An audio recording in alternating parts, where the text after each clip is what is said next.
You've been running through my mind all day. Yeah, yeah, you've been running through my mind all day, all day. You've been running through my mind all day.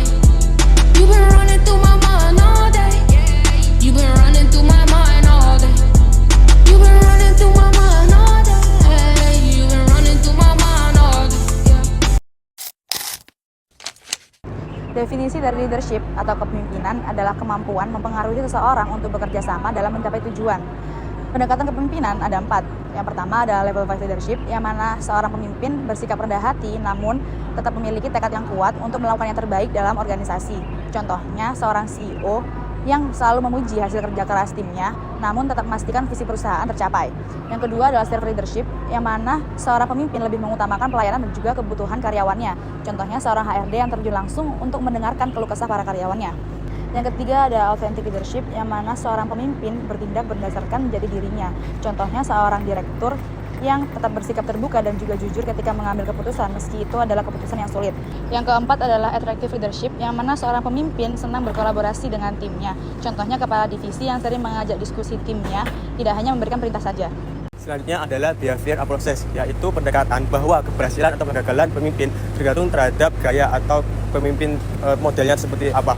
Contohnya saja pada behavior process sendiri terdapat 2. Yang pertama tes orientasi behavior dan juga people orientasi behavior. Ketika kita berbicara yang pertama, poin pertama yaitu tes orientasi behavior, itu merupakan pendekatan kepemimpinan tergantung kepada tugas yang didelegasikan dari atasan hingga ke bawah. Lalu yang kedua adalah people orientasi behavior, yaitu pendekatan seperti kepada para karyawan, seperti pemberian apresiasi dan juga lingkungan yang nyaman. Selanjutnya adalah contingency proses, yaitu peran seorang pemimpin kepada anggotanya tergantung apa yang dipilih seorang pemimpin tersebut.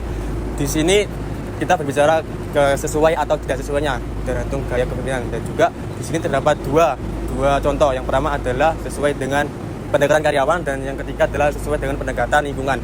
Yang poin pertama adalah pendekatan karyawan itu seperti staf baru. Nah, pemimpin perlu untuk membimbing lebih jauh lagi staf baru tersebut supaya lebih produktif untuk kedepannya. Dan untuk yang poin kedua adalah kondisi lingkungan. Seperti sikap tegas cocok untuk pada lingkungan pabrik tetapi tidak cocok untuk tim kreatif yang butuh lebih kebebasan dan juga kreativitas lebih tinggi lagi.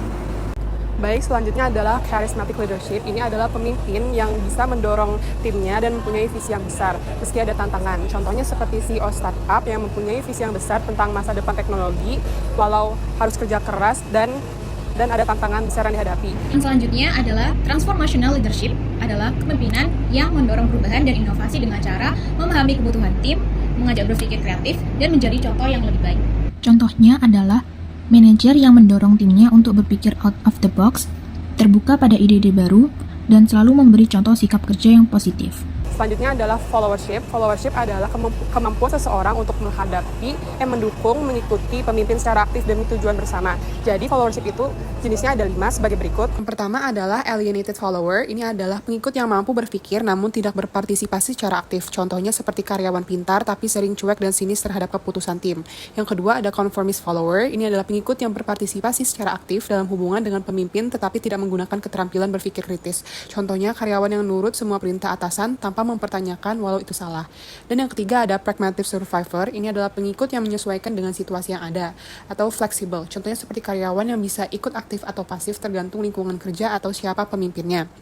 Dan yang keempat ada passive follower. Ini adalah pengikut yang pasif dan tidak kritis, tidak menunjukkan inisiatif atau rasa tanggung jawab.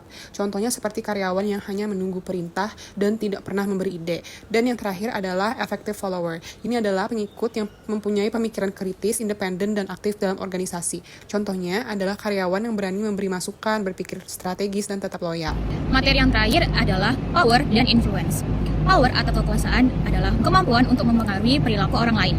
Sedangkan influence atau pengaruh adalah dampak yang ditimbulkan dari tindakan seseorang terhadap nilai atau perilaku orang lain. Terdapat jenis-jenis kekuasaan. Yang pertama, legitimate power adalah kekuasaan karena jabatan. Yang kedua, reward power adalah kekuasaan karena memberikan penghargaan kepada orang lain. Perkenalkan, Budiono Siregar, cita-cita saya. Marisa. Kapan Cita-cita. Betul. Perkenalkan, Budiono Siregar, cita-cita saya. Kapan Gagal banget sebagai kucing.